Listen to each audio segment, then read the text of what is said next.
I'm just trying to think of like chocolates and stuff that we have that you guys definitely wouldn't. Crunchy is definitely up there, apparently. Like, I've heard of them. Those are Australian. yeah, and Dame bars probably not in your country. I don't think. I think they're like Dutch or something. They're not very good though, so you're not exactly missing much.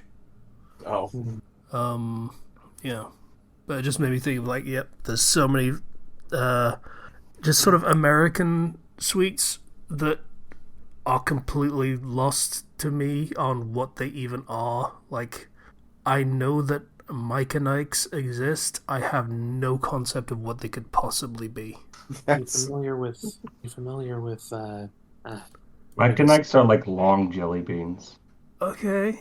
yeah, that's a good way to sum them up, actually. Yeah. Apparently, I don't know what they are either. I was going to compare them to theirs. I mean, that's not wrong either. They're more the consistency of jelly beans, but they do taste kind of more Jolly Rancher-esque. More pseudo fruit than whatever we There. Yeah. If I could just check that everyone is talking into their microphones, because everyone seems a little quiet, except Zero. Oh, yeah, okay. Well, I won't move close to my mic. I'm I have a talking headset into my on. So. mic as well. Okay. Yeah, so I probably should have done that before we started recording, but that's how this goes, because I like to do, like, cold opens and stuff, and just, like... It is your signature. Is it? It's not a very good one, but, you know, it's... kind of loses its punch when everyone realizes it's what I'm doing. You've done it too many times. Yeah, it's like 200 episodes or so now. Something like that. But yeah, Twizzlers and all that kind of crap, we don't have those either. I don't know what the... Okay. Like licorice, I think. It's just... It's like a whole different kind of understanding of sweets. Are just... Like, I don't know why is the thing. Like, I would have thought... Because there's all these kinds of things that you guys have that we just don't, and they are not here in any capacity. And likewise for ours for you. Like, from my understanding, you have no idea what a Bounty Bar is. Oh, No, yeah, I do not. It is chocolate with coconut filling. We have chocolate with coconut over here as well, but I don't think it's quite the same. Yeah, I don't think we have anything even similar to that. I don't think of any coconut-esque filling in anything. I mean, Alright. there's mounds, but that's coconut shavings, not coconut cream, which it sounds like it's some kind of cream. Yeah, pretty much. No, I would say Mounds is pretty close. It looks like, at least, without... Yeah, it's I looked So up England-specific candy, and there's the first 20 things on the list are all various kinds of Cadbury. So yeah, that was Christ, probably oh the hurdle that America refused to get over, because your chocolate is shit, and Cadbury's, until about like 15, 20 years ago, until one of your fucking companies bought them. What the fuck was it's the one that does the shitty cheese. that doesn't narrow it down. A Kraft? Yes, that's the one. Yeah. Kraft bought them. Yeah, so we made good chocolate, and then Kraft bought them and decided, hey, we need to change the recipe so it's shit, but will store and be able to be shipped across every type of climate, because that's kind of what you guys have to do for all of your food, because that's what America is like. Because you have deserts and like tundra and shit all across the country. Yeah. Within a few hours of each other, usually. Yep. So that's kind of a consideration we don't have to make over here. And as a result of an American company seeing that as a priority, they made all of our good chocolate shit. And Well, that no one's sucks. particularly happy about it. I'm not Nice. particularly hesitant. Yeah. Oh well. Cadbury Mini Egg Bar looks really good. It's I'm a not. sucker for mini M&Ms. It's not? Oh, fuck. Oh, mini egg bar? Yeah. Yeah, okay. I thought you were talking about cream eggs. Yeah. No, we do have those. Yeah. Cream eggs are very overrated. That's so strong in flavor. It's just not good. Yeah. But mini eggs are, I'd call them very seasonal because, like, we don't really get those outside of Easter. Like, Makes not sense. really. And they're interesting, but I'm not sure I'd actually want them all year round, kind of thing. It's just like an occasional ooh, and then never want them again after you've had them. I suppose that's fair. It looks like a chocolate bar with mini M&Ms inside of it for people who are unaware. Yeah, a little bit. The outer shells of the eggs are kind of a chalky, slightly sweet flavor, rather than just being. I was gonna say like generic, but then it's probably generic because it's what's on M&Ms. Just like, yeah, it's a slightly different taste and texture for mini eggs. Gotcha. Yeah. I can see other things that would make things a little more. Wouldn't want it all the time, basically. It's harder, it's chalky, it's a little more mild sweetness as opposed to just sweetness that M&Ms are. Yeah. I assume it's like that so they don't melt with the cooking process or the molding process or whatever forming them. No idea. You can just buy mini eggs as just mini eggs, and they are the legs filled with chocolate. And then no idea for the process of making mini egg bars. I'm glad we somehow ended up at this conversation to start because I have very little out there right now. I don't have much to talk about myself. Yeah, just sort of. I am pushing back my seasonal week off a week because I have so much stuff that I still need to do. Because I found myself perpetually unable to actually get anything done for some reason. Understandable. I've gone through the same. I am going through the same. Sounds like exhaustion. Yeah, I don't know. I went to sleep this morning. I was going to say last night, but no. It is night.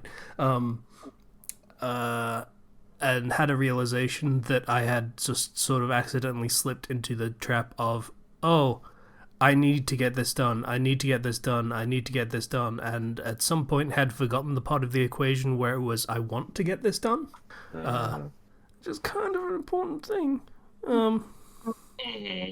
Yeah, especially, very, very much a problem in ADHD, because that's one of the factors that is really important for actually being able to focus on something is wanting to do it. Yeah.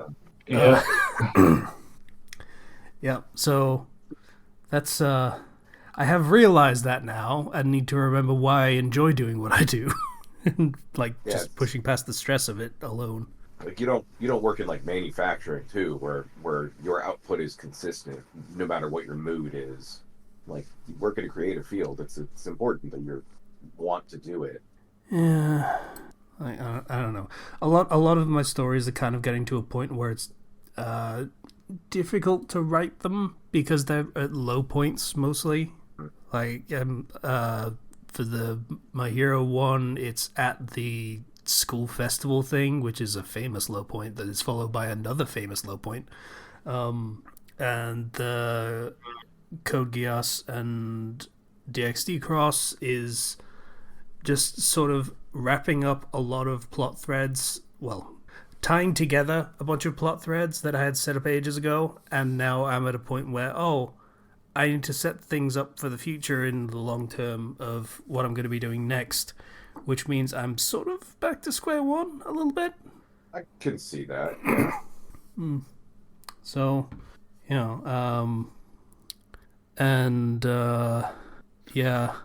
and one, I'm going to say, in vague terms, for patients' delicate sensibilities, one of my commissions is endlessly frustrating, just for responses from general audiences more than the actual person that is commissioning the work.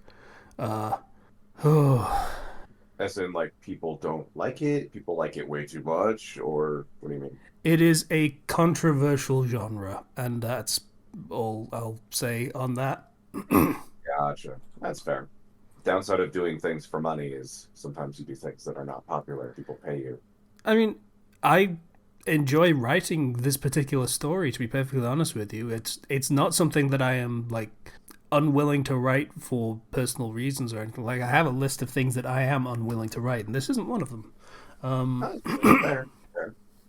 It's just like, before I even posted the first chapter of the story, I wrote a disclaimer that, hey, if you don't like this stuff, you don't need to tell me that.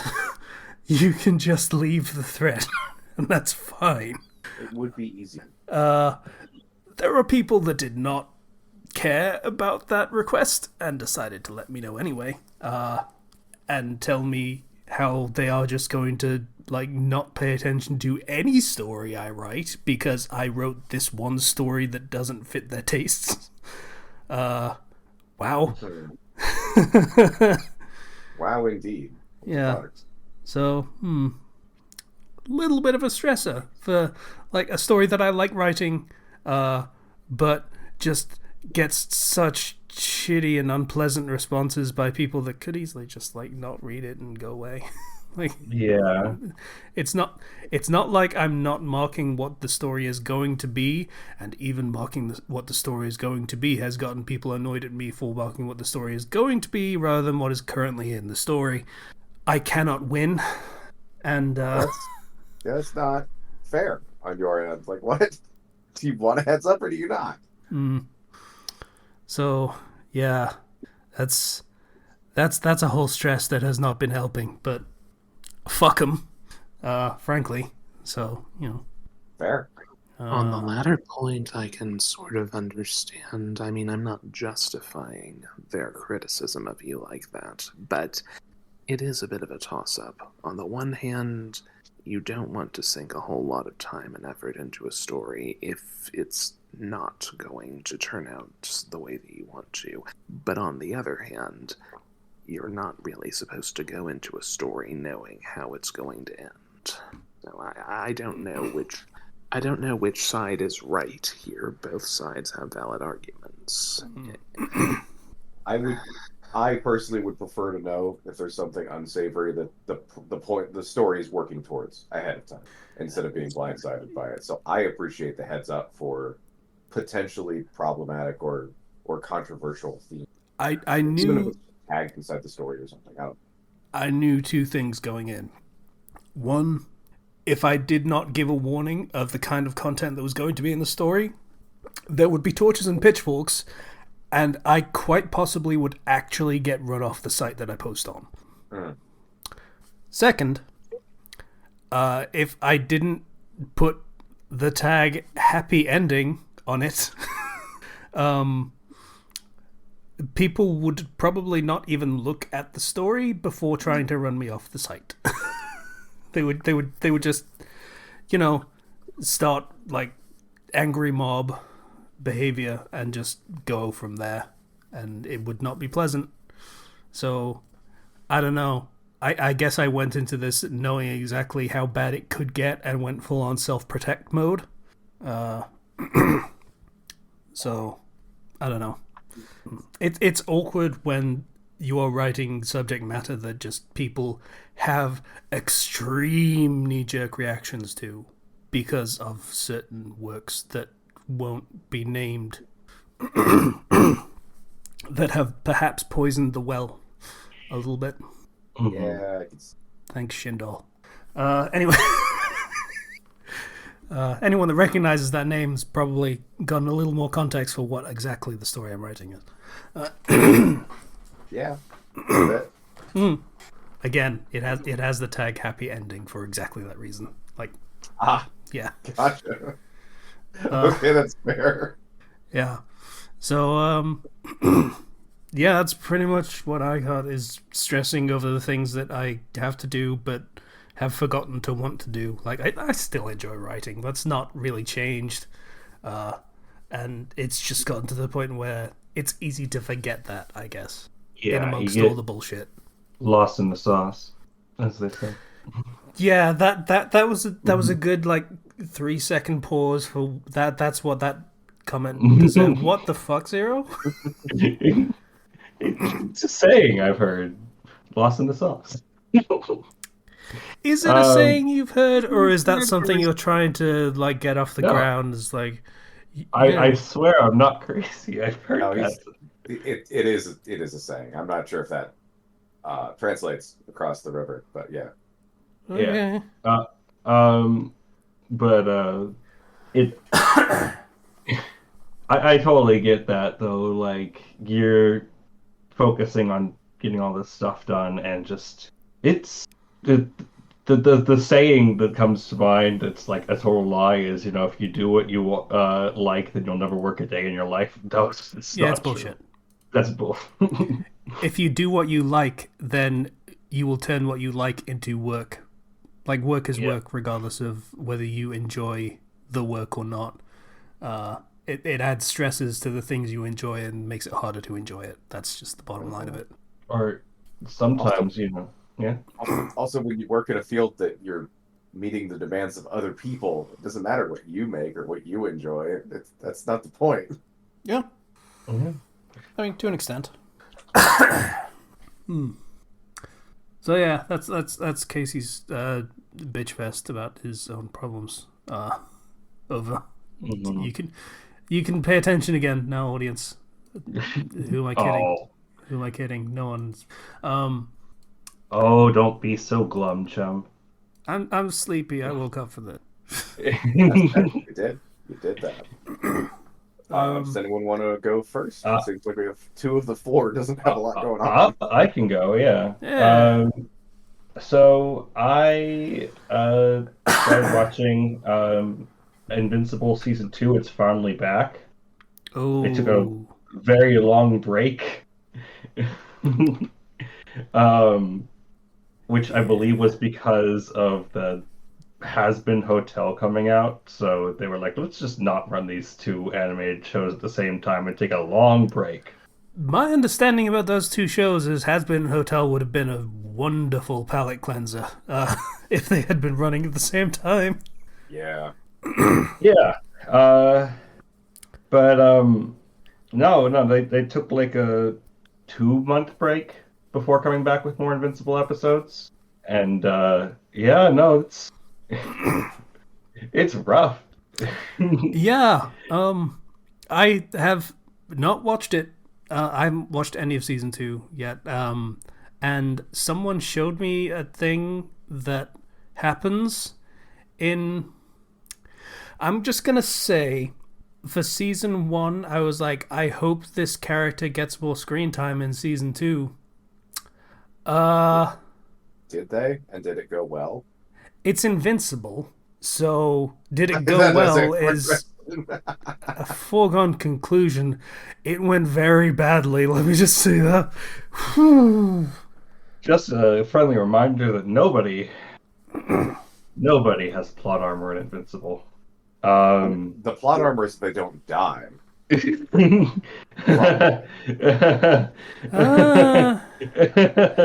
the thing. Remember what I just said of, I hope this character gets more screen time. Which is basically, yeah, that's tantamount to saying they're an extra. Which, if anyone doesn't have plot armor, Yeah, so season 2 of Invincible is dealing with the aftermath of season 1, so it's already on a much more grim tone. Yeah, the city of Chicago is not doing so hot, and the subway is in need of extensive repair, let's say that much. Yeah, and there's moments of levity, there's moments of brightness, but it is dark. it does, some dark stuff happens in season 2.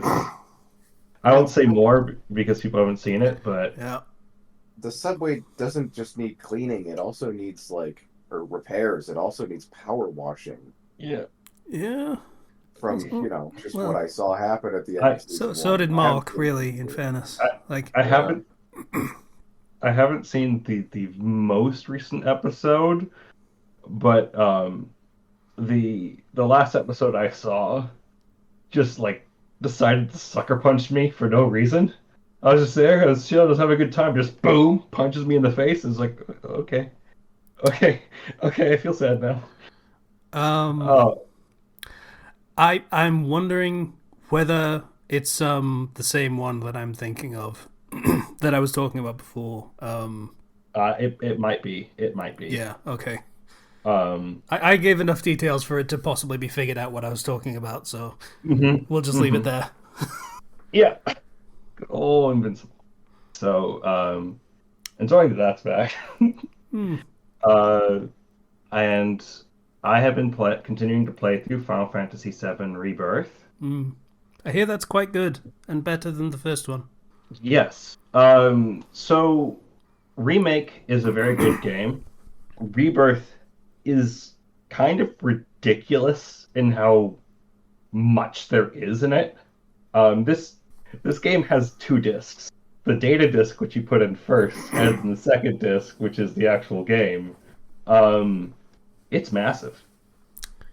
I am in like chapter 11. I think there's 14 chapters. And I have been informed that there's probably about maybe 30 more hours of content if I decide to 100% everything. Hmm. Um, there's a lot of stuff. And a big part of it is exploring through the world because you go to different regions now. It's kind of an open region zone area thing sort for their like open world stuff. And in each region you have your chocobos that you get, and each of those chocobos have a unique mode of traversal in that region. There's the whole multiple quests. There's seeking out the people who play the card game Queen's Blood and dueling them and stealing their cards, and then having a very Yu-Gi-Oh storyline, I guess, happening in the background of that. Um, and they have so many, like you can play as Yuffie, you can play as Red 13, you can play as Kate Sith in this, and they all have very unique play styles. Yuffie's incredibly fun to play, and I've just now gotten to really understand how Kate Sith plays with summoning the Moogle to the giant Moogle that he rides on to go punch things and do Moogle magic and just use RNG as your main mechanic. Yuffie, who can throw her Ninja Star and channel it with Elemental Jutsu to hit pretty much every single weakness type in the game. Though not as powerful as using like a spell, but she can spam it, and then she can do Doppelganger to then make two of her, and it's just really fun, and everything just flows into it as you unlock more weapon abilities and materia and stuff. Uh, there's so much attention to detail in all of these areas. They're very, very well designed. And the different things that you encounter in these areas, whether they be entirely like new mini games out of nowhere or remakes of mini games from the original FF7, they're all really fun. If there's one gripe that I have with this game, it is Chadley. Who's Pardon? Chadley? Chadley, for those who don't know, is a character who shows up in Remake who runs the combat simulator and is like a little cyborg boy who speaks in very much the same way. Hello, I am Chadley. I never change my intonation whatsoever. I mean, you're changing Although your intonation quite a bit. I So. yeah, but yeah, I know, but so he's Omo Chow then. yeah, basically. Um, and every time I go find a new place on the map, Chadley decides to freeze me in place so that he can talk about it. Oh, Cloud, listen up. That is bad exposition. Or sometimes it's a case of, okay, this is a type of thing that I've done before. And when I'm done with this thing, he shows up to say the same line afterwards, freezing me in place in the process. I don't need that line. That line's not relevant at all. It's not exposition. It's just not necessary. Stop freezing me in place, Chadley. well, that sounds annoying as hell. Yeah. And And I get that the developers worked hard on the different areas of the game, but you can explore them yourself without needing to be told. and this also And when they don't freeze me in place is when I approach the the special combat challenges on the map. And then Chadley and his AI girl that he made, Mai, then begin to give like a full minute or two of exposition about the enemy that I'm going to fight. That's a rare variant or whatsoever. And if I go into the encounter with them still talking, I just can't focus because it's triggering my ADHD so much. I It's just extremely distracting. So I either have to just sit there and wait, or I guess just grin and bear it. That's rough. Has it been a common complaint with the game? Like, I haven't done any deep dives on Reddit or I Twitter or haven't. anything. I'm worried about being spoiled on stuff, so I haven't gone deep diving into any of that. That is Fully fair. For reference, I did play some of the original FF7. I got up to the Gold Saucer and a little bit past that arc, but I lost my save file after that, so Oh, yeah, that's fair. couldn't really continue with that. And I played Remake, and between Remake and uh, Rebirth, I played Crisis Core, which I highly recommend people play because it's relevant. It's very relevant. And I mean, visual wise, audio wise, gameplay wise, the game's really, really fun. They fixed the one major, like, not so great thing in Remake regarding the combat, which was the aerial combat. The aerial combat in this game feels great. And they added in synergy moves, which are abilities that you can do depending on your party composition with various party members. Uh, there being like the weaker version that you can spam that doesn't require any ATB at all, and then the stronger versions that don't require ATB, but you have to build up a meter on each character. So you're very much incentivized to swap around characters in battle, build up their ATB, and try out the various play styles. When the big question is your basic attack still worthless? No, it feels pretty good. And I mean, holding down the attack button to do strong attacks for some of these characters is really good. Yuffie's basic attack is amazing, especially because her whole thing is, again, she can buff herself to make her basic attack even more broken. Oh, nice. And she builds ATB incredibly quickly. Same with Tifa and Barret as well. A lot of them build ATB very quickly. Red 13 has a vengeance mode mechanic where he blocks, and as he blocks attacks and like parries them and such, because there's a parry mechanic in here, he fills up a vengeance meter. And when he activates the vengeance meter, he gets a special attack called Siphon Strike, which restores HP while dealing damage at the same time. Okay. Super fun. And again, Yuffie has the element of Jutsu, making clones of herself, doing the ninja stuff, playing like a FF14 ninja almost, but better. And I really think that this card game that they put into this game is a little bit too addicting. I want to play more. I mean, that's been their MO, basically, is Triple Triad was apparently the same. That's the mark of a good card game. I get to a new region, and I'm like, okay, who can I duel? I want more cards. This is also the part of, again, because it's part of they're doing a trilogy for FF7. This is the part where the Gold Saucer is first unlocked, and the Gold Saucer has a ton of mini games. Looks fantastic. Like, again, I cannot stress enough how good this game looks. How much style they put into everything. That's good. Even fixing some of the worst parts of the original and making them even better. Like, oh my gosh, I could go on and on about this game. It is really, really good. I look forward to finishing it. I have heard that the ending is confusing. I mean, that would make sense. The first one was not any different. Yeah. Which the intro to this game is confusing. So I wonder what the ending is like. I mean, it's no more Unleashed. It's just him doing what he's fucking doing. He knows where he's going with it, and I'm sure that makes it okay. Something I also really like is that they'll often split the party, but they'll split it in a way where you'll play as half of the party going one way, and then you'll play as the other half of the party going the other way, so that way all your characters are still getting the same amount of experience. Oh, okay. which is really nice. And you get to try out controlling different characters, and they have different mechanics. Like with obviously Barrett has his gun and free aiming that, but then you have uh, Yuffie with her ability to just grappling hook everywhere, and like good traversal and like throwing her throwing star and projectiles and stuff. So yeah, it's a really So good game. my only issue was with forced party change like that was always that they just put more grinding in the game. Like you just had to level everyone. Is there like XP share kind of deals? Do you There is XP share. underleveled or You that's you good. you will never be underleveled as long as you're, actually playing the game, doing stuff, and not actively avoiding combat. Well, that's good. That helps a lot.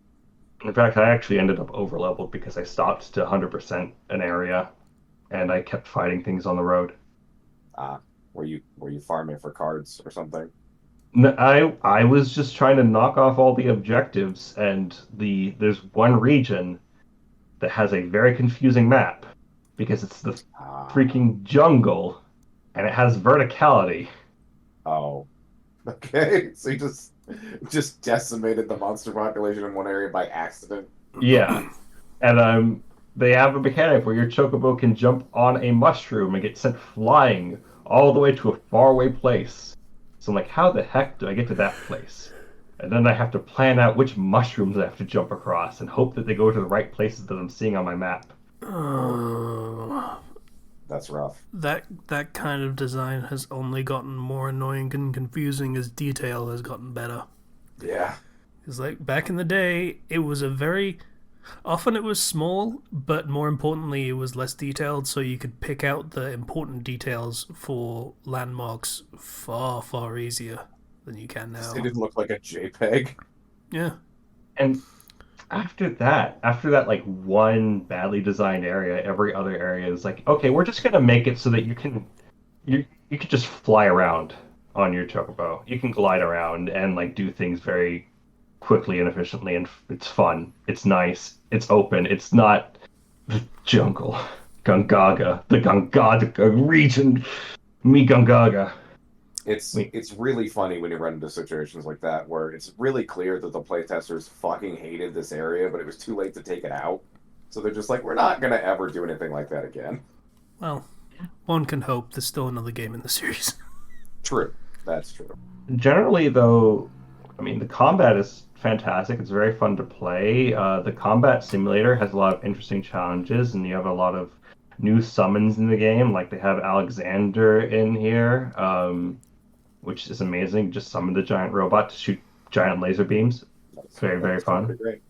And as you, the way they tie the exploring into that is as you find sort of like caverns or like sites of worship for these summons, um, you get the option to decrease the difficulty against that summon in your combat simulator fight to gain the material that allows you to summon them. Huh. So there's like three of these areas in every map. You get all three, and you can fight a significantly weaker version of that enemy, uh, and unlock the summon, which you are likely going to want to because this is a level sinking challenge. You can't just grind your level up and power through it. It's really tough. So it's just not actually possible without weakening it first. It might be possible. I'm just not good enough, I guess. Oh, fair. You'd probably have to exploit some mechanics. I'm sure somebody's already done a level 0 run of the game. Or There's level there's 1. there's so much materia in this game for customizing how characters work that you can do some wild stuff. I just picked up a materia that allows me to switch my MP and my HP, Oh, okay. and which my HP is like 6,000 and my MP is like 60. Oh, So, huh. That would be fun. And again, you can mitigate all damage by just guarding at the right time to block damage, which also blocks any status effects you would have gained from the attack. oh, So that's good. you can completely perfect guard against everything if you're good enough. And there's obviously material to make it, easier window for that if it's too tough for you. But yeah, Most parrying systems have something like that, or most games with a parrying system. yeah, it's just a really, really good game. So far, I'm leaning heavily towards recommending this. I mean, I really liked Remake, and this is just better in a lot of ways. The only downside again is Chadley. Chadley, please shut up, Chadley. I liked you in Remake. Please shut up in Rebirth. And getting a bit of open world fatigue at times. But that really mainly happened in the freaking jungle. It sounded like kind of more of a side effect of just going through an area you didn't like to begin with. Yeah. Yeah. It was the jungle and the desert back to back of like this very open way path where you have to traverse very long distances to get to things, and then the just tightly packed, but like, oh no, you can't go here. You have to find the right mushroom in the right place to get to this spot to do the thing. Oh, Gongaga mushrooms are a delicacy. That's rough. Yeah. Aside from that, though, I mean, parents are gone for the week doing vacation. I got my sister over, looking after my baby nephew. He's growing so big. Yeah, they do that. Yeah. He also screams a lot. Yeah, I do that too. Yeah. And the room that they're staying in is the room right next to mine, and I have thin walls. Oh, that's rough. So, having a good time there.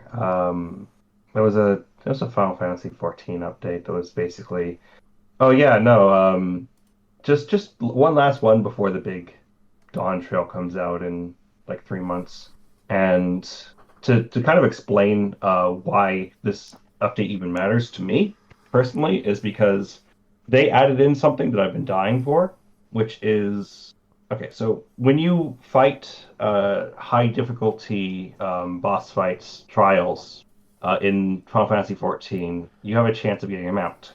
Mm-hmm. If you do not get a mount, you get a totem. And if you get 99 totems, you can sort of pity the mount. Okay, I appreciate that.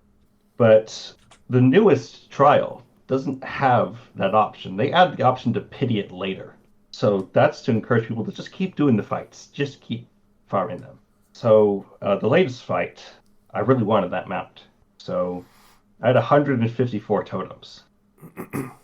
How much do you need for the 99. Oh. I had 154.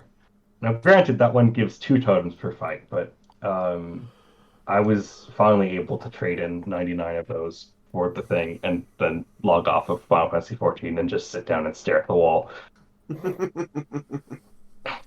Because I did lose some sanity when I was doing that fight over and over and over again months ago. And I had the war flashbacks come back. Is it a hard enough fight that you have to actually pay attention, or It's not a hard fight necessarily, but it has one mechanic where if people don't know what they're doing, the party will wipe every single time. oh, you're reliant on other people? Yeah, okay. Yes, and it's meteors. The basic everybody has to go to a very specific position to be safe from these meteors that fall. Otherwise, we all die. Somebody out of place, we all die. Somebody standing in the way of somebody else's meteor that they have to block, we all die. So the solution that was in this fight was if you don't know where your spot is, if you're not in the right place, jump off the platform and kill yourself. Save the whole party. It's better for you to go die than for the whole party to die. Yeah. Which leads to a lot of people just saying kill yourself. Yeah. Not the best, but probably the. I don't know if there's a right circumstance to say that, but technically. Just jump off. Do it. Save us. And so, like, when you have a good team, you know what you're doing? Awesome. When you try to go to your safe spot and somebody else is in your safe spot and they shouldn't be in your safe spot, guess I'll die. Yeah, that's rough. The very hard Final Fantasy 14 is essentially, all right, everybody, know what you're supposed to do. If you don't know what you're supposed to do, we're all going to die. Simple as that. There's some mechanics where it's fine. It's fine if you screw up. We can recover from that. There's other mechanics where you need to know this one. you cannot clear this fight unless you know this one mechanic. Why don't you know this one mechanic? Learn this one mechanic. Watch a guide or something. Learn this mechanic. Please, I'm begging you. Are people generally open to learning and teaching, or is that kind of a problem? It depends. Generally, people will be nice and try to teach, but sometimes you have people who do not listen and refuse to listen and refuse to grow or change. So, yeah, high level rating in Party Finder is not a very pleasant experience sometimes, Doesn't sound like it. especially when the person messing up is the one who formed the party and is the Oh, party lead. so you can't kick them?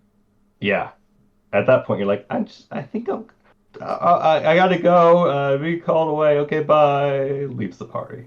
Yeah, but That's fine. all that aside, doing pretty good and looking forward to a couple days of just running the house, I guess. That's fair. Is it a lot to keep track of, or is it pretty? No, no, just make sure the dog doesn't die and you know, do the chores. Fair. Although she has been demoted from her bed to a towel because she pees her bed Oh, gotcha. every single night. You're not we're reverting you to towels, little Miss Bedwetter. I mean, is it like a medical condition or a bad training or I don't know. uh Me no no. Me gaga. the forest was rough? Zero, I'm gonna ask you to never to do that again. There's no saving me. Yes, ruined forever. All right. That's it. I think that's about it for my week. I can't think of anything else to say at the moment. I'll think of something later and then interrupt. That works. That is the way of things. Did anyone else have anything? So sorry, guys, it's just you. I guess Like- so. So does anyone remember Spy Kids 2, I think it was, the one with the thumbs? Yeah, That was in the first one too. that Oh, was it that the was first one? Okay. first one primarily. Yeah. Gotcha. So the Willy Wonka-esque guy, I didn't expect to ever see him in anything again. And then I was just like browsing Peacock while I was having some pizza. And he has a show called Traitors, where he's the host, and it's a bunch of people from other reality shows. So they had like two people from Big Brother, they had one from some other show. They had a bunch of different people that had been on other TV shows. And they all come to a mansion in Scotland and do challenges, and three of the, I want to say like 20 or 25 people are traitors. And every night they kill one of the faithful, they call them, the non-traitors. And for every challenge the group as a whole complete, they get a certain amount of money, or they raise that money for the surviving member in the end of the game to get. So I've only seen one episode, and it's pretty good so far. Traitors on Peacock. I didn't expect the host to be that Scottish, because I don't remember him having an accent in the movie. It's just wow. So that was an interesting little surprise I ran across. Hmm. It was really fun to watch a bunch of these people like put on a front of like, oh, I'm so sneaky. I'm not gonna be revealed as the traitor. If I'm the traitor, it's gonna be so fun because I'm good at reading people, and they're just jerking themselves off for the camera for like 20 minutes, and then one of them fucking dies. It was the greatest. Okay. It was pretty fun, but TV see. Among Us, I guess. essentially, What was yeah. the show called again? Traitors. Raiders on Peacock. I'm gonna look that up. If you have that, yeah. I do have that because my family likes movies and shows, so That's fair. I've been playing a great deal of Power Wash Simulator recently, and I can't stop. So, a lot of my free time while I'm listening to videos and just relaxing or talking to friends or whatever, just Or recording Power Wash Simulator. podcasts. Or recording podcasts. Am I right? I'm cleaning the fire station. Really, really fun game. Okay. Oh yeah, okay. But they had a DLC that was a bunch of Warhammer things. So I'm like, I should, yeah, all right, that did it, and then I grabbed it. For those who have not played it, the name is self-explanatory, but when you're cleaning things, you tend to get little story blurbs at certain percent clean numbers. And the one for the Warhammer is pretty funny. I enjoyed that one a lot. Not gonna spoil anything because there's not actually a lot to spoil. A lot of it's redacted, which is very in character for the universe, but it is very nice. I enjoyed it a lot. Well worth I think it's like $5 for the Warhammer DLC. Let's see. I played another game with Twilight Imperium yesterday. I don't know if I talked about it the first time I played. I don't know what that is, so maybe not. Okay, Twilight Imperium is it's called a 4X board game, where it's essentially a civilization builder. So you play any number of, I think it's like 18 different races you could play as. Each one has their own specific racial technology or faction tech or whatever. Oh, is this the thing that you played for like a full day? Yes. Yeah, okay. Yeah, the one that hurt to think after I was done playing it. Yeah. I did better this time. Last time I played a race of lion people named the Emirates of Hakan. I called them the Money Lions because they're commerce people. Decadence and wealth are their thing. This time I played as, because I'm unoriginal, I played as the Federation of Sol, which is just Earth. Usually I just played humans. For some reason they called Earth Torf or something. I don't know. It was dumb. They could have just called it Earth. But yeah, I didn't win this time because since I had won the last game, the other three players at the table noticed that I was eking ahead on the scoreboard and were like, no, fuck that. And then I essentially didn't get to play the next 3 turns. So I came in second still eked out a second place, but I was not allowed to win that game. Just trying to sneak in the victory, but then nope. Yeah. So yeah. It turns out if you lose your home system, you can't score objectives. So I made the mistake of only parking half of my infantry or my fleet on my home system, and someone took offense to that.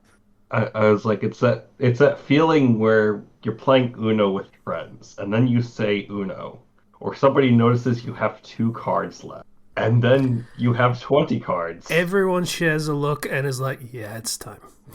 It is exactly that. So someone notices, oh, the board state is telling, but that scoreboard, it's pretty obvious. You're winning. You're a problem now. So, yeah, I still had a great time though. It was a lot of fun. As complicated as that game is, it is once you get a handle on it, it's a lot easier to keep track of it. It's manageable in your head. You still misplay because of the brain load of some things, but I enjoyed it quite a bit. Oh right. I tried to play. I watched a YouTuber play through a modded version of Resident Evil 4. It's like an overhaul mod that changes a bunch of stuff. Nice. Adds more enemies. Adds a few different small areas, which was nice. Called Berserker. Resident Evil 4 Berserker. Modding is hard when it doesn't want to work. The launcher, or the mod manager, called Fluffy for Resident Evil games in general, is kind of unreliable. I got a couple different skins. Like I replaced Leon with Hunk, the Spec Ops member. I replaced Ada with Bella from Resident Evil 7. That was pretty fun. Weirdly fitting. Added some guns, or refined guns? I can't remember. But I added a couple different mods, and almost none of them worked. So that kind of sucked. And I couldn't figure out why that was, and never really did. But I played through the mod, and it was quite a bit of fun. I fully recommend it to anyone who wants to suffer. Really difficult. It's a lot of enemies and not a lot of ammo. So, yeah. Oh, nice. I think that's me. I don't think I've done anything. When are they gonna make the Resident Evil 4 mod that adds the Mega Buster from Dead Rising? You just made the entire Mega Man fan base just burst into tears. Like, I can't think of a more shitty thing to say to a fan base than say the signature weapon from their series is from a fucking dead zombie survival game from the mid to late 2000s. Wow. As a Mega Man fan, I laugh at myself. Look, I'm sure Mega Man really appreciated borrowing Frank West's Megabus. Just a friendly reminder that the latest Mega Man game is the offline version of the Gotcha game. Which is okay, Oh, by the way. It's not amazing, but yeah, it's fine. the fact that that's the only thing on offer though is not great. I did get the Battle Network collection. I'm gonna dig into that later. Hmm. Hey, patient, you got anything you want to talk about for your week? By and large, it's mostly been the same, albeit with one slight, just a slight detriment.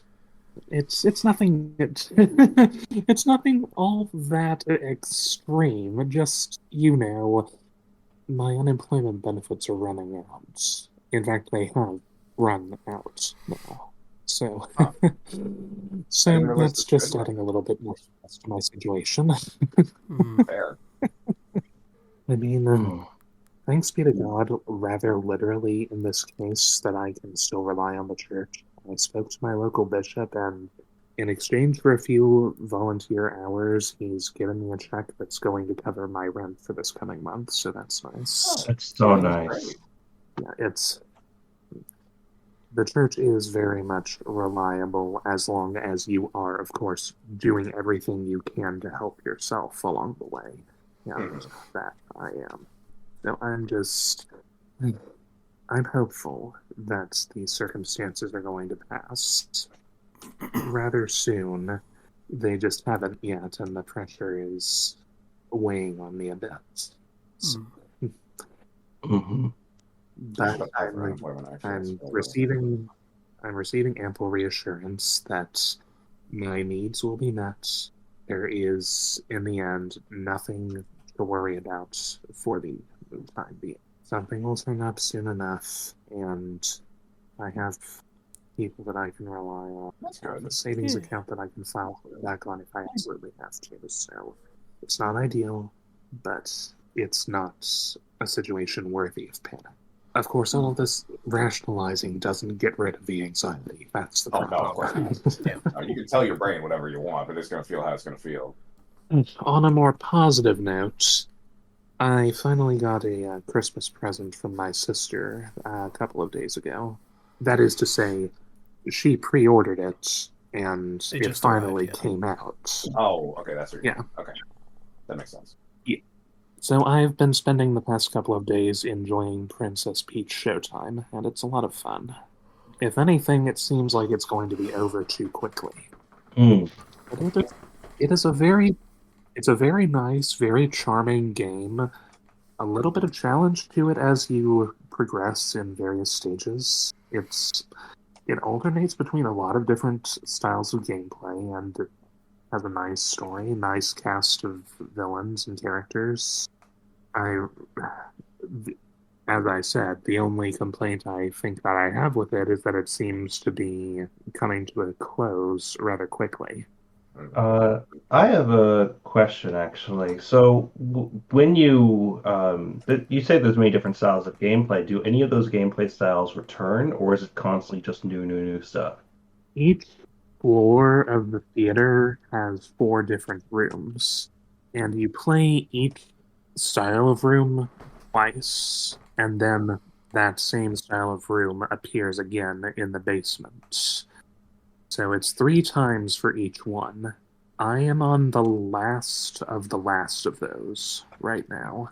Like, what? Right as the podcast was starting, I was in the middle of the final stage, and once I do that, it's presumably going to open the way to the final boss. But we'll see how that goes. I'm curious if they'll add another surprise area. Something happens. Yeah, maybe there's a final gauntlet where you go through all the different play styles. That'd be a good way to tie everything together. I agree, and I am hoping that they do that. I would very much welcome that.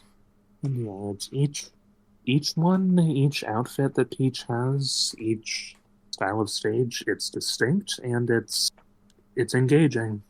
And like I said, it's completely charming. It's kind of easy to forget, or if it weren't for the marionette strings hanging from the top for a lot of these bosses and certain characters in the plays, it would be really easy to forget that all of this is being played on a stage. Mhm. Does Peach have any dialogue? Largely, no. I mean, she speaks up at the end of every stage and with every transformation, and whenever she strikes a dramatic pose, which is part of the gameplay mechanics, she has voice clips here and there. She doesn't really have any spoken lines, as far as I can tell. So it's the classic Mario treatment of whichever character you're controlling is the quietest one. Pretty much, yeah. Yeah, I've only played That's right. the demo, and it was quite good. I enjoyed it a lot.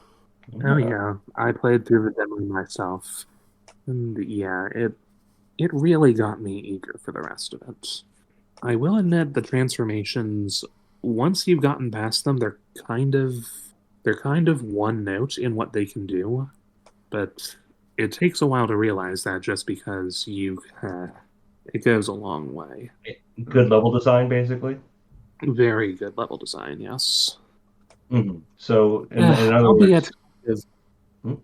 Sorry, go on. the level design is a little bit vexing, though, just in the sense of s- secrets hidden in this area and not being able to go back to previous areas once you've hit a certain point. So Oh, if you yeah. miss something along the way, you have to go through the whole thing again.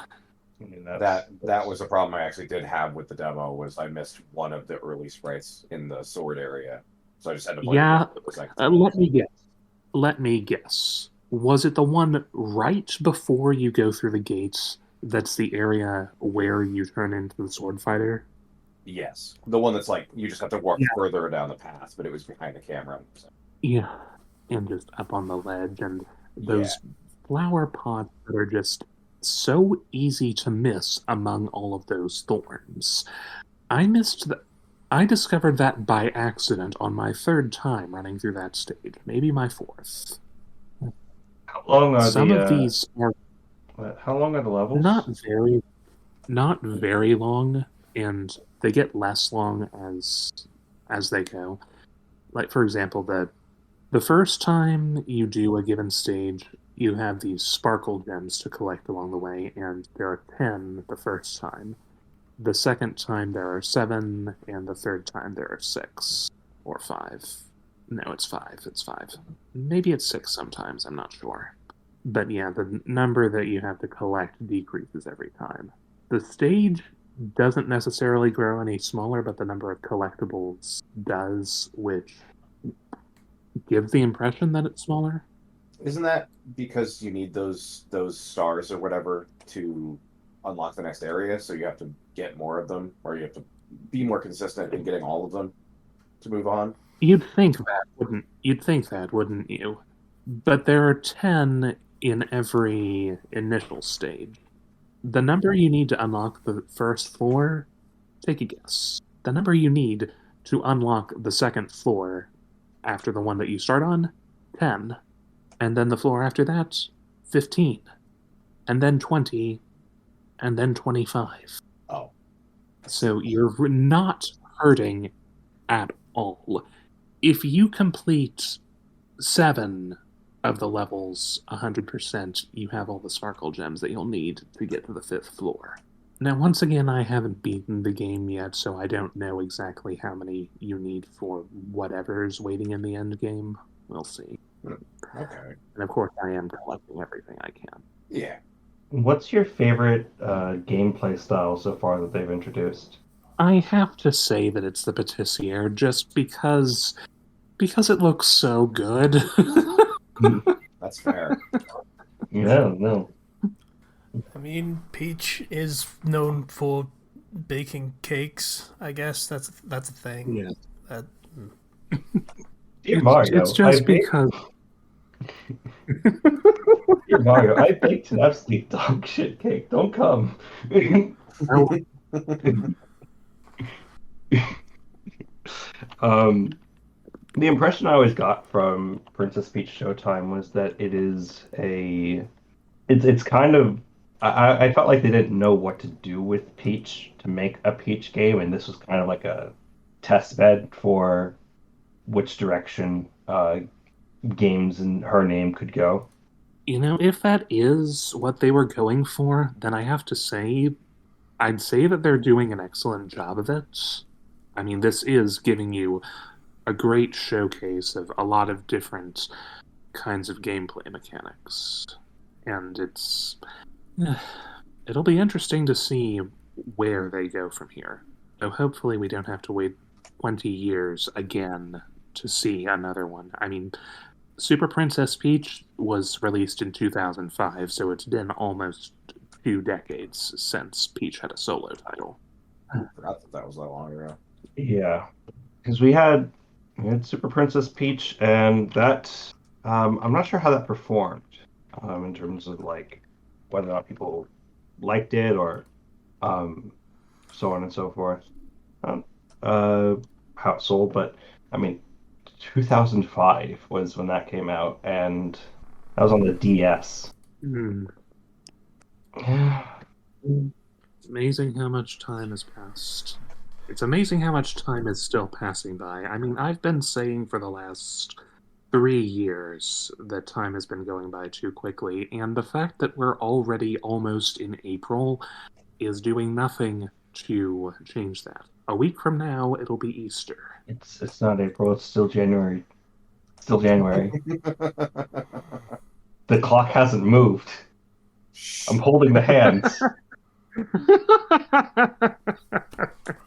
I saw a video from a political commentator, but he was talking about Newt Gingrich, who he described as the American Speaker of the House in the late 1900s, and it was so out of pocket. Like, why? Why would you describe it like that?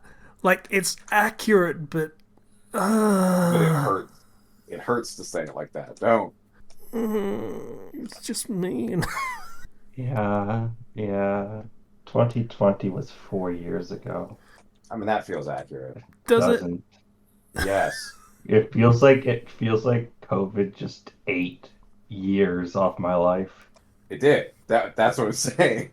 COVID made time real slow, but also really fast.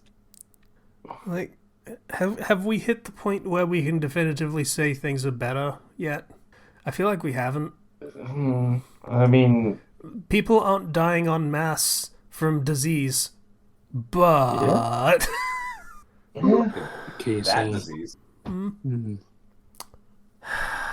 I'm pretty optimistic myself. I have to wonder why you think we're ever going to reach that point. I mean, if I don't believe that, then what's the fucking point? It'll get better. We're gonna the JRPG protagonist will stop playing Fortnite and save the world. I know, it'll get better. Just a question of when. Maybe it already has gotten better in several ways. Maybe it's just so slow we don't recognize it. Maybe. Usually, yeah. So in lighter news, Dragon's Dogma 2 is getting the internet to have a shit fit. Oh yeah, no. I have seen people talking about how much DLC there is, and I've also seen people saying, well, actually, all this stuff is just obtainable in the game. It's Devil May normally. Cry 5 DLC.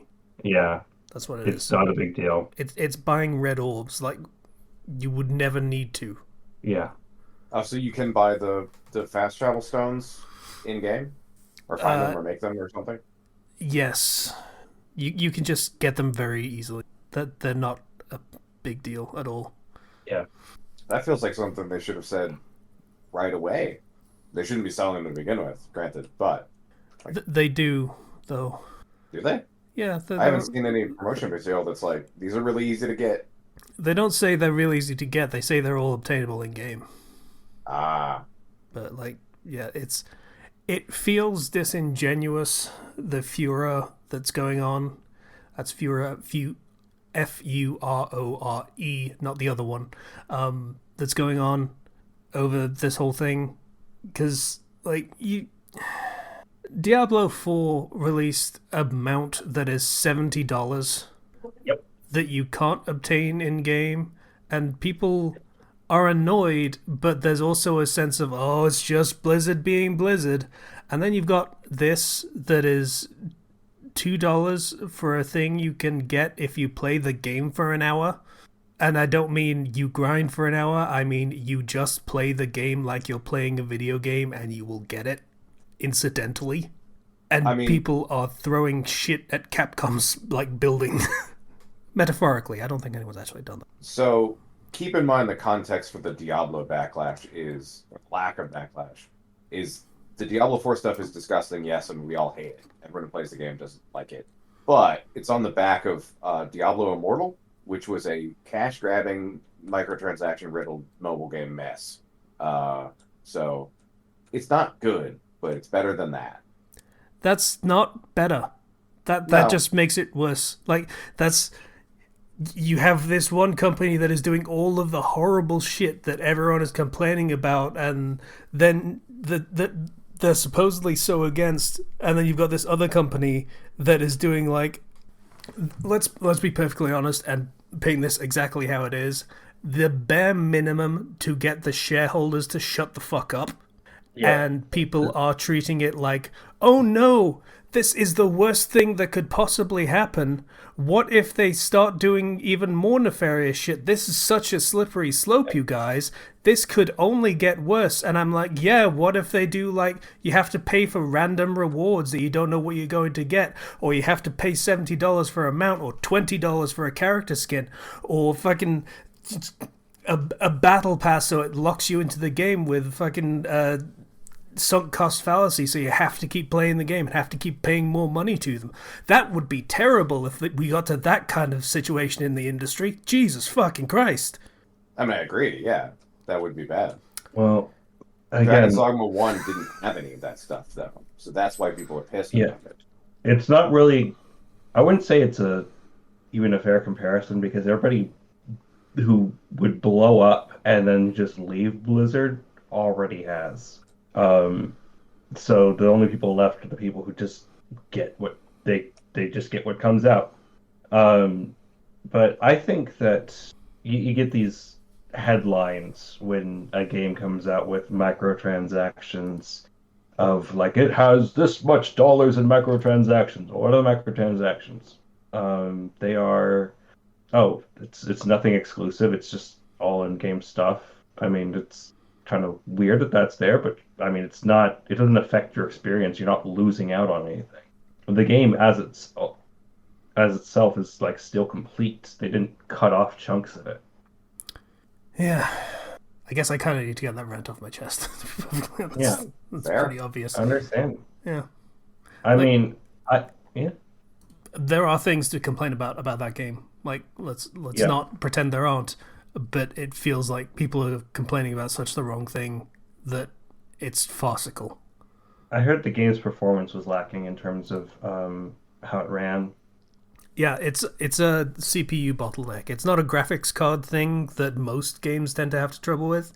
It's because the NPCs are expected to do so much in the game that if you go into, say, a city that has a lot of NPCs, it makes the game chug because it's having to process so many different behaviors of all of these NPCs doing their own thing. And they might just decide to run up to you and give you a quest out of nowhere because that's how the game progression works. So it's just, that's the problem. And people are like, oh, I've got a 4090 Ti or whatever the fuck for graphics card. And it's like, that's not the problem. It's usually the problem, so I can understand why people think it might be the problem, but it's not. It's the CPU. Yeah, it makes me think of how in Baldur's Gate 3 there's an option for dynamic crowds, which is the option you want to immediately turn off as soon as you enter Act 3 of that game and get into a city. Oh, is it just chug your console, PC, whatever? Yep. It's not an option you should have enabled unless you feel like you can launch a satellite from your computer. And the single save file thing is stupid. Like, I'm just going to say that straight up. You have one save file in the game. It is less bad on console because it has a new game a new game option on console that works, that is functional. Steam doesn't. which is a pretty understandable concern for people that they are not allowed to start the game over. That's weird. Yeah. I mean, Dragon's Dogma 1 was similar in how you only get one ongoing save file and you have to restart completely and delete it. It's Pokemon style, you get one save file and that's it. We're not limited by memory cards anymore. Why the fuck would they do that? Because the way they want to do things is you own your adventure and you own the mistakes you make in your adventure. Like, they're not the first company to do this by any means, and they are definitely not going to be the last. It's trying to give a feeling of permanence of everything that happens in your game. I get it. I do. It's a mistake. Yeah. Other games have done this. I mean, look at the Souls series. Yep, I was going to say Dark Souls has like the same kind of thing. It autosaves so often that you don't really have a choice but to own your mistakes. Unless you want to get really faffy with how you like finagle the system, like, oh, you've got to shut down the like Alt F4 the game before it autosaves and all that kind of bollocks and things. Yeah. But yeah, it makes you own your mistakes, and it also has multiple save files because, generally speaking, continuing to play with your mistakes is probably more appealing an option than going back and redoing 15 hours of content from scratch. Yeah. Yeah, I'm baffled that there's only one save. This is a solved problem. Yeah. That's my biggest problem. Of like, it kind of eliminates the desire to play it a different way without a second save. What are you gonna do? Restart all over? You can't have multiple characters and multiple different ways to play the game. Well, that's also a thing in. Technically speaking, you don't really need to. This is. It's the 14 style. You play as one character class, and then at any time, at any point, you can switch to a different character class and start playing that one and see how that one feels. And go back and do earlier areas and see how the combat feels and start leveling that class up, and it all works. Okay. And you get stat increases that can pay out to the... let's call them prestige classes because I don't know what they're actually called. That are higher level ones, and you kind of want to have higher stats for them anyway. Makes sense. That helps smooth things over if you can easily swap around your playstyle without needing to fully restart the game. But even 14 lets you have multiple characters. Yes, like I'm not arguing that that's a bad. That is my one really, really big gripe with how the game works. Is that seems like just a bad idea on every level. The optimization, that's just what it is. Like, the CPU bottleneck is going to be a growing problem as time goes on, because graphics is... We're at a point where graphics cards technology is just kind of slowing to a crawl. There's not much more we can actually do, it feels like. But, like, CPU processing power, that's a whole different beast.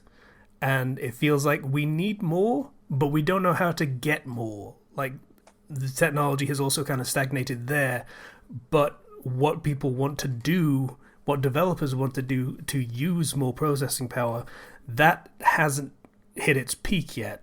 There is still more up in that direction for the development side, but we haven't met that need on the technology side. I'm curious how much of that is a lack of innovation and more a lack of resources. Because the graphics card shortage has been a serious problem because we just don't have the materials. My understanding is it's an innovation problem. Like, we have hit a point where we're starting to get to, like I say, there isn't more up we can go on the tech tree, let's call it. And we've got to find a new way to go sideways and add new features of how that can be done differently to have a multiplicative effect on how processing power can be increased, rather than just going in a straight line. There's no more line in that direction. It seems like I'm explaining this terribly because one, it is not my area of expertise, and two, I'm fumbling my words. But yeah, you got it. Yeah, so that I feel like that's going to be an ongoing and increasing problem as time goes on until we get sudden big strides in how processing technology is improved. But yeah. Makes sense. Or we end up with developers taking more innovative approaches in how they handle that on their end. Like, you know, the Bethesda-style shortcuts, let's call it, where they don't want to have to develop a full train system, so they just have it as a hat on an NPC that runs along the tracks. Like, you know, weird workarounds that work. Fuck it, it's fine. Yeah, there's all sorts of optimizations and things that people can do. Or bypasses, like bypasses. train hat. Yeah. Like, I mean, if you just pay attention to like games in a console that's late in its lifespan or almost dead in its lifespan, you can find a lot of stuff like that. Yeah.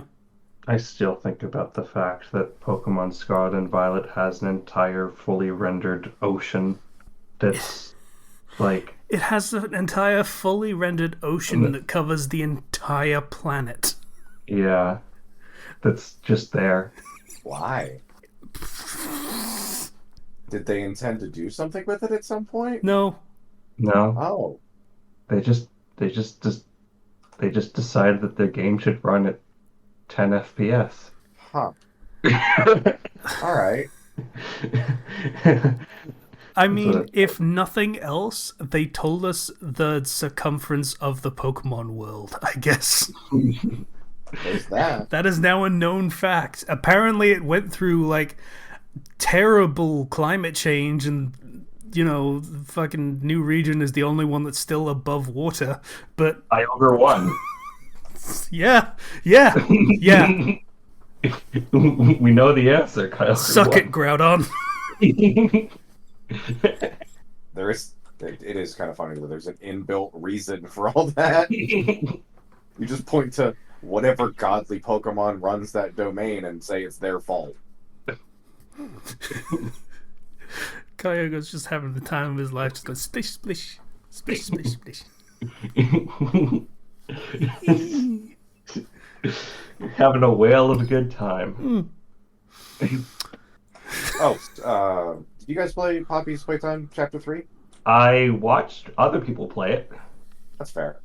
I enjoyed seeing Let's Plays of it so much I actually grabbed the whole game. Oh. And so I had a lot of fun with that. I definitely agree the third chapter is a step up. Man, Yeah. It's nice to have a final boss fight of a chapter that isn't just running from something. Actually a boss fight. Yeah, it's crazy. Although I don't know how many people you've seen play it. How many people lost the final boss fight because they didn't realize it was a... I actually haven't seen a lot of people make it to the boss fight yet. I saw like one run of it. Gotcha. Yeah. But I don't know how long. I actually don't know how long the game has been out, so I don't want to spoil anything. But there is a QTE that is not properly conveyed to the player. Yeah. I don't like when QTEs are not properly conveyed. It's the only one in the whole game, Oh. which makes it even worse. Oh my god. What? I need to share something with you guys because we were just talking about Dragon's Dogma. That was a thing. Mm-hmm. I just saw something posted somewhere and I have no idea whether this is true. Like absolutely no idea. But I just need to share this and I'm going to read it like just straight up. Quote, Dragon's Dogma 2 has successfully created the worst mechanic in gaming history. If you don't know, pawns, which are your companions, sidekicks, you know, that are NPCs that just do everything you can do, can catch Dragon's Plague from being grabbed by a dragon or catching it from another pawn, which gives them red or purple eyes, a headache, and they won't listen to your commands. And the consequence of going to sleep at an inn where one of your pawns is sick, a cutscene plays, you wake up, and literally every NPC in the town is dead. It doesn't matter if they're tied to the main quest, a side quest, or a passerby, they will be dead and in the morgue. And the best part is this game has no save or load game function, and the game saves when you sleep at an inn. So you're stuck with the possibility 70 plus dead NPCs if you're in the main city when you wake up, and you have absolutely no idea who is essential or a quest giver, and wake stones are hard as shit to come by, so your playthrough is bricked. Oh. There is also no story quest tied to this mechanic. Your only info is one pop-up that appears when a pawn of yours gets sick. After that, go fuck yourself. You're on your own if you skipped it accidentally. But it gets even better because there is literally no cure to the Dragon's Plague. Oh. Your only option is to get rid of your pawns and replace them with clean pawns at the Wakestone. But if it's your main pawn, your only option to cure them is throwing them off a fucking cliff and drowning them in the river and reviving them at a Wakestone. No potion, no spell, no NPC, just fucking murder them. Where were the quality testers on this? I'm assuming this is real. I assume it's a bug that everyone in town dies. That feels insane. Apparently, because your characters wear helmets, you can completely miss that people have this plague as well. Oh, great. It's better. Awesome. Wow. I mean, maybe one random person in the inn that is not marked as essential is supposed to die or something. But, like, I don't know, maybe some got flipped wrong. That feels wild. Wow.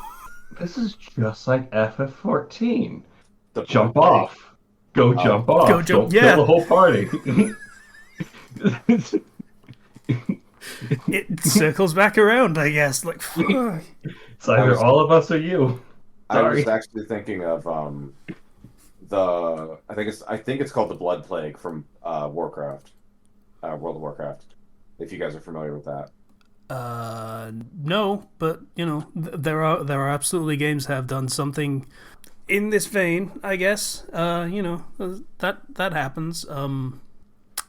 This seems pretty severe. I don't know how. Like, let's be honest, people are pretty fucking hyperbolic about this game. It might not be quite as bad as they're portraying it. I'm doing some research right now. So it can be caught by a par member while they're fighting a drake or a dragon. Hiring another player's pawn that has the sickness will cause them to have it in yours as well, and they can pass it to your pawns. It doesn't the disease doesn't appear in the status menu of your pawns, and it's not observable on the pawns before you hire them from borrowing other people's pawns. Great. And yes, when you rest it in, the pawns will turn into a shadowy dragon and kill everyone. Oh. Wow. So, the Blood Plague in Warcraft was where somebody contracted a damage over time debuff from a monster that was supposed to go away when you went. It didn't. So, people just started intentionally infecting everyone they could with this disease that killed lower level players in seconds. So, I have a feeling a lot of people are intentionally spreading around dragonpox or whatever the fuck. Yeah, this game seems to have made some wild development decisions. I'll give it credit. It's ballsy. That is a moniker, yeah. They definitely had a vision. I mean, context worth having. It doesn't brick your game. It doesn't. The game does have a mechanic where even if an NPC dies and they are quest critical, it specifically mentions they're in the morgue. You can just go to the morgue and talk to NPCs who have a quest, and basically it's Speak with Dead from D&D. Oh, okay. I was about to ask if there's anything like that, so yeah. Yeah, and you can do that, and you can continue quests that way. At least there's that. That's nice. Yeah. So it's not a full bricking, but it's bad. Yeah.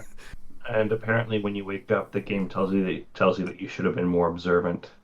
Oh, that's just it's a bit of a dick kicking move. you down. Yeah. Oh, that's fun. I'd like. This is the part where having multiple, not even like necessarily multiple save files of the same character, but at least different characters. You know. Yeah. Because otherwise, it's just like start all over.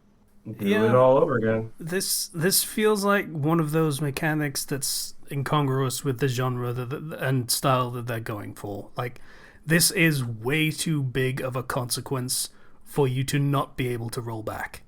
I mean, does the town eventually repopulate with new NPCs? Nope. Like, because then your game is just full of ghost towns. Yeah, pay more attention, I guess. Fuck you. I get be more observant, I guess. Yeah. I don't know. Maybe hold off on playing Dragon's Dogma 2 for a little bit until they work out the kinks, because like some of these decisions are a little. I'm I seeing feel a like lot of that's- people defending this decision. Weirdly enough. Like I say, mean, it's interesting and it's bold, but wow. Yeah, it's the fact that it doesn't. There's only one way to see it beforehand, right? And there's no obvious cure, right? If there was a cure that you could get, even if it was just something tied to a quest or something, that's I think more interesting gameplay wise. But if it's like, oh man, you've invested into this pawn, we gotta make sure to always just check their eyes, and then if you see their eyes, you kill them and revive them. That's I mean, to me, that just sounds like a system that disincentivizes you from using pawns at all. I would just Yeah. never hire one. That I'm gonna say functionally that's not an option. This game is very much designed with party control in mind. It's not an action RPG where you can just play it on your own. Oh, I hate that. I mean, I get that that's, the game, but don't like that. That might be why I bounced off the first one, actually. I forget why. Yeah. Well, it was said by the developers that they wanted it to be like Fellowship of the Ring, so watch out for Boromirs, I guess. Like fuck. Yeah. Ooh. Well. Okay. Is that an episode then? I'm Or- gonna give Dragon's Dogma 2 this credit.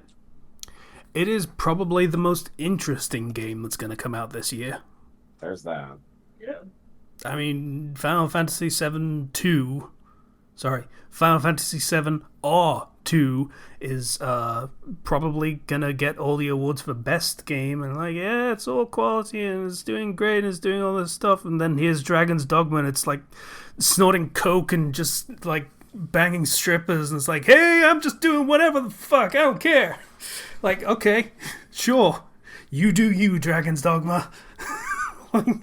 That is a fair assessment. If there's one thing that playing games has taught me, it's that there's an audience for just about everything. Yeah. People want their dark fantasy, well, there you go. You go play Berserk.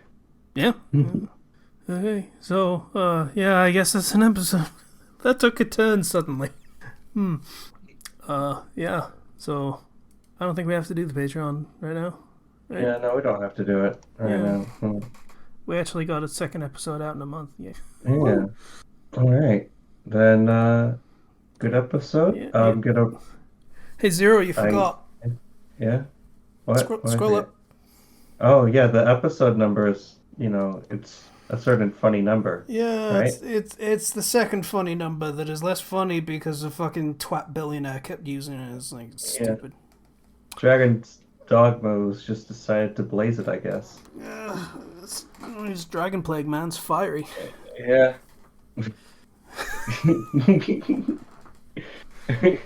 Oh. Yeah. Okay.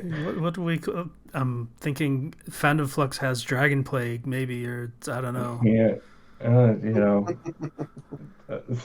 Blazing up with the dragon plague. That town sure blazes up.